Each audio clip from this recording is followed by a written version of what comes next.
एक घने और हरे भरे जंगल में जहां सूरज की किरणें पत्तों से छणकर जमीन पर सुनहरी चादर बिछाती थीं, वहां सब जानवर मिलजुल कर रहते थे, हंसी खुशी, बिना किसी झगड़े के। उस जंगल के राजा थे सिंह महाराज, जो बहुत दयालु और समझदार थे। उन्हें हंसना, गाना और बच्चों को खुश देखना बहुत पसंद था। एक दिन उन्होंने देखा कि जंगल के छोटे जानवर मोनू बंदर, झुनझुन खरगोश, एली हाथी और टीटो तोता सब दिन भर बस खेलते रहते हैं, लेकिन कुछ नया सीखना नहीं चाहते। उन्होंने सोचा, अगर इन्हें खेल खेल में कुछ सिखा दिया जाए तो मजा भी आएगा और शिक्षा भी मिलेगी। तो उन्होंने ऐलान किया, अब हमारे जंगल में खुलेगा जंगल कार्टून स्कूल। यहाँ हर जानवर अपनी कल्पना से ड्रॉ करेगा, बोलेगा और सबको हंसाएगा। पूरा जंगल तालियों की आवाज से गूंज उठा। सभी जानवर बहुत उत्साहित हो गए। अगले दिन जंगल के बीचों बीच बड़ा सा पेड़ चुना गया, जहां लताएं झूलती थीं और ताजे फूलों की खुशबू हवा में घुली हुई थी। वहीं बनी थी पहली जंगल की क्लास। पहली सुबह सूरज उगा तो सारे जानवर अपने अपने ब्रश, पत्तों और रंग लेकर आ पहुंचे। सिंह महाराज ने मुस्कुराते हुए कहा, स्वागत है मेरे प्यारे कलाकारों का। आज हम सीखेंगे कि हंसी ही हमारी असली ताकत है। सबसे पहले मंच पर आया मोनू बंदर। वह जंगल का सबसे शरारती और मस्तमौला जानवर था। उसने ब्लैक बोर्ड पर सिंह महाराज का एक कार्टून बनाया। बड़ी मूंछें, ताज उल्टा और पूंछ में जूते बंधे हुए। पूरा जंगल हंसी से लोटपोट हो गया। सिंह महाराज ने पहले तो थोड़ा गुस्सा दिखाने का नाटक किया, फिर खुद ही हंस पड़े। बहुत खूब मोनू, लेकिन याद रखो, मजाक हमेशा प्यार से होना चाहिए, किसी का अपमान करने के लिए नहीं।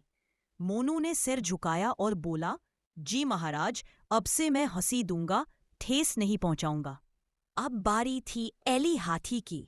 एली बहुत समझदार थी, लेकिन जब भी वह ड्रॉ करने की कोशिश करती, उसकी बड़ी सूंड रंगों में फंस जाती। सब जानवर हंसते थे कि एली तो ब्रश पकड़ ही नहीं सकती। लेकिन उस दिन एली ने ठान लिया कि वह सबको दिखाएगी कि उसकी सूंड ही उसकी सबसे बड़ी ताकत है। उसने अपनी सूंड में रंग उठाए और बड़े से पत्ते पर चित्र बनाना शुरू किया।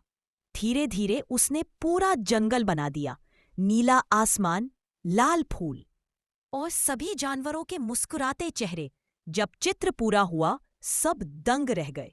रंग ऐसे लग रहे थे जैसे सच में हवा में घुल गए हो। एली बोली, देखो, कमजोरी नहीं होती, बस नजरिया गलत होता है। सिंह महाराज ने तालियां बजाईं। वाह एली, तुम्हारी सूंड तो जैसे जादू की छड़ी है। तीसरा नंबर आया झुनझुन खरगोश का। वो छोटा था लेकिन बहुत फुर्तीला और मजाकिया। जब उसकी बारी आई तो सब बोले, अब तू क्या करेगा झुनझुन, तू तो पेंट भी नहीं करता। झुनझुन मुस्कुराया और बोला, मैं अपनी आवाज से कार्टून बनाऊंगा। फिर उसने तरह तरह की आवाजें निकालनी शुरू की। धूम धूम जैसे ट्रेन निकल रही हो, मीन मीन जैसे मच्छर गिटार बजा रहा हो, धप जैसे कोई पेड़ पर से गिरा हो, और हा हा हा जैसे आसमान खुद हंस रहा हो। सारे जानवर हंस हंस कर लोटपोट हो गए।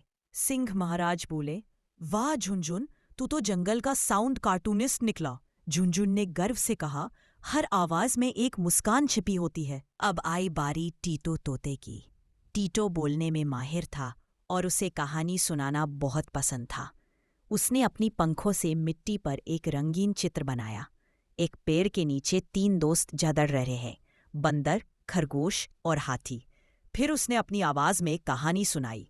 एक दिन तीनों में बहस हो गई कि कौन सबसे बड़ा कलाकार है। बंदर बोला, मैं हंसाता हूँ। हाथी बोली, मैं रंग भरती हूँ। खरगोश बोला, मैं आवाजें निकालता हूँ। लेकिन जब झगड़ा बढ़ा तो जंगल उदास हो गया। तभी इंद्रधनुष उतर आया और बोला, जब तक तुम साथ नहीं रहोगे, रंग फीके पड़ जाएंगे।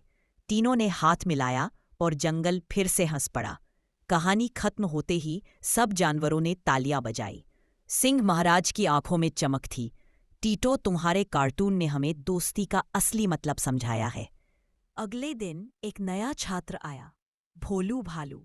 वो थोड़ा अकड़ू था और सोचता था कि बस ताकत ही सबसे बड़ी चीज है। उसने कहा, मैं सबसे बड़ा कलाकार हूँ। मैं एक ऐसा कार्टून बनाऊंगा जो सबको डरा देगा। उसने एक डरावना राक्षस बना दिया जिसकी आंखों से आग निकल रही थी। जैसे ही उसने आखिरी स्ट्रोक लगाया, वो कार्टून सचमुच जिंदा हो गया। वो गूंज उठा, मैं डर हूं, मैं सबकी हंसी छीन लूंगा। सारे जानवर डरकर भागे। तभी एली बोली, हमें मिलकर कुछ करना होगा। टीटो ने कहा, चलो एक खुशियों का कार्टून बनाते हैं। मोनू ने हंसते चेहरों की ड्राइंग बनाई, एली ने रंग भरे, झुनझुन ने हंसाने वाली आवाजें निकाली और टीटो ने कहा, प्यार और दोस्ती, यही हमारी ताकत है। जैसे ही उन्होंने सब मिलकर चित्र पूरा किया, राक्षस का रंग फीका पड़ गया और वह गायब हो गया। भोलू डर के मारे बोला, मुझे माफ कर दो, अब से मैं डर नहीं मुस्काने फैलाऊंगा। सिंह महाराज मुस्कुराए, हर गलती हमें कुछ सिखाती है भोलू। कला तभी सुंदर है जब वह दिल से निकले। कुछ महीनों बाद जंगल में कार्टून महोत्सव हुआ।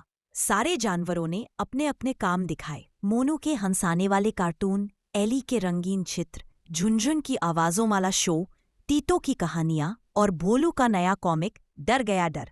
हर जानवर के चेहरे पर मुस्कान थी। सिंह महाराज ने घोषणा की, आज से हमारा जंगल दुनिया का पहला हंसता जंगल कहलाएगा, क्योंकि यहाँ कोई किसी से बड़ा नहीं, सब मिलकर कला बनाते हैं। सीख, इस कहानी से हमें यह सीखने को मिलता है कि हर किसी में कोई न कोई कला छिपी होती है। हंसी, दोस्ती और दया, ये सबसे बड़े रंग हैं। अगर हम अपनी प्रतिभा का इस्तेमाल खुशी बांटने के लिए करें तो दुनिया सच में रंगीन बन सकती है। उस दिन के बाद से जब भी सूरज उगता, पूरा जंगल गूंज उठता। हंसी हमारी ताकत है, दोस्ती हमारी पहचान। Like and subscribe.